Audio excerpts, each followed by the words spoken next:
Well, it's Wednesday night, I believe, and just got done with a little late 40-minute walk. I was in another poker tournament, cashed this afternoon, then cashed this evening.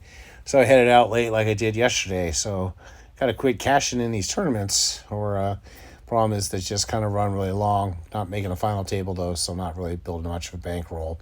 So last night, again, elevated heart rate, still not getting down to those low 50s.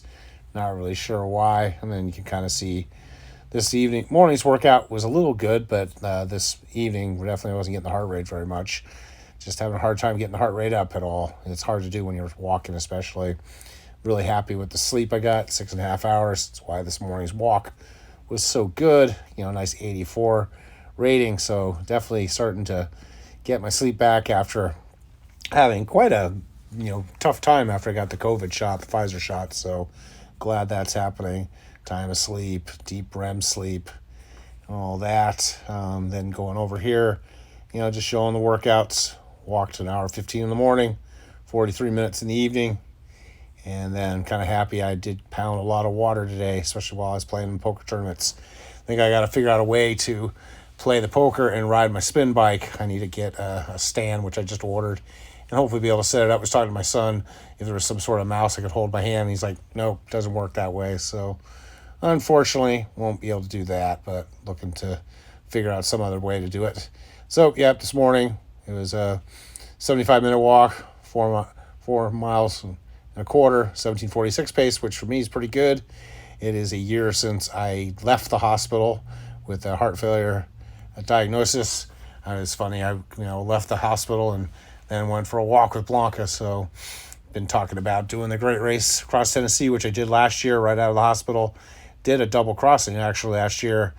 Thinking of trying to sign up again this year. The problem is I know a double crossing is definitely pretty easy to do. So then in the back of my head I think, I could do a triple crossing. But, that's 15 miles a day for 4 months straight. A little bit much, especially when you're walking. It takes, 15 miles. It's going to take me, 4.5, 5 hours a day. So I got back from walking, did my kettlebell drills. And then, like I said, this evening went out and did a couple more miles. Just really slow, but I've been spending way too much time in the chair playing poker. That's why I got to figure out a way to ride my spin bike and play poker at the same time. Would be helpful. Thought I'd go over here to Endurance, my Endurance Instagram. It actually was interesting. This morning, this photo popped up. 2007, my son Christopher, Matt Jeffries at Foothill High School. And it was funny, Christopher was a sophomore the year. He helped his team win the Frost-Off title by coming in second in the 2 mile, just getting out kicked and placing in the mile. And Christopher was such a good pacer that Matt here was trying to break 12, and then Zach, who now left him, was trying to run a fast race too. So I told both of them to run behind Chris for the first lap, because Chris was running like 80-second quarters back then, 5:20 pace, 10:40 for 2 mile. And so Zach ended up PRing personal best, and so did Matt Jeffries, got a personal best that day because they stayed behind Chris for the first lap or two and then took off. Chris was training for a marathon at this time, and so he actually ran home from Foothill that day. And then I bring that up just because then just on Instagram, this was posted by Jordan Hussey, who was running at basically the same time as my son, and throwback from 2008 Olympic trials. She qualified when she was high schooler, and we were lucky that she ran in the central section, even though she lived in San Luis Obispo on the coast. It is Central Coast, California. So we often saw her. She always ran at our valley meets for track and cross country. So we got to see her quite often. Here she's talking about how she ran the Olympic trials 13 years ago, and how was hanging out with talking to some high school girls recently. So kind of interesting. I post pictures of my son, and then Jordan threw up this photo of her from 13 years ago, and pretty nice. Playing poker, stuff like that. One good thing is this meet is going to be happening, the West Coast Relays, a great meet at Buchanan High School. Last year I actually sponsored the 3200 races, had my name on it, the Andy Noyes 3200, so that was kind of fun. And a beautiful multi-million-dollar track. They say it's like the Beijing Olympics track from 2008, and I think it's gotten resurfaced, so it might be even better. It's good to see that they're going to have this big elite meet, especially on the day that Prep Cal Track announced that we will not be having the state meet, which is always at Buchanan High School, or has been for the past few years. And the main reason is there's just too many. There's, I don't know, a dozen plus sections in California, but too many of them already shut down their season, so it wouldn't really be a state meet with not having all those schools there. So they're not going to have a state meet, and so next weekend's Arcadia meet is going to be kind of like a state meet because everybody's going to be there. California schools only this year. They're not going to allow schools from out of state because they want to limit the traveling because of why. So unfortunately, in fact, it's here. There will be no state track meet for 2021. CIF just said. In reality, the meet's fate was really decided months ago when 4 of the state's 10 sections canceled their own postseason state qualifying meets. More sections were going that direction with their section finals meets as well. There was no way it was going to be close to a full real state meet with so many top athletes missing.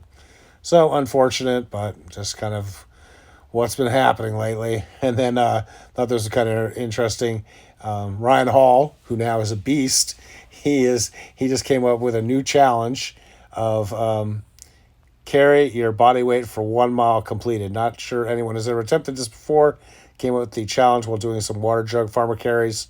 And so his first time attempt, he did a 25:42 for it. I would try it, but the only problem is I'd have to carry 250, 260 pounds. But there he is doing a mile with his thing. So that was kind of fun to watch.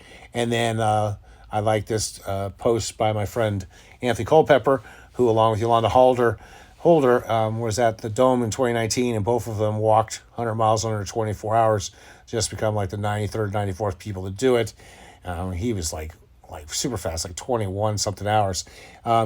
He's been missing for a while, but he posted this kind of nice thing about COVID and saying, just kind of discussing how what the vaccine is. He says, yay, if you're worried about the Pfizer and Moderna vaccines, here are a few facts. These are RNA vaccines, messenger RNA specifically.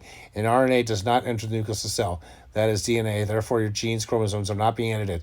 This RNA triggers your cell to produce one protein from the COVID-19 virus, triggering your immune system to produce associated antibodies. Then he goes on and explains. So just trying to tell you, it's pretty safe. So please get vaccinated.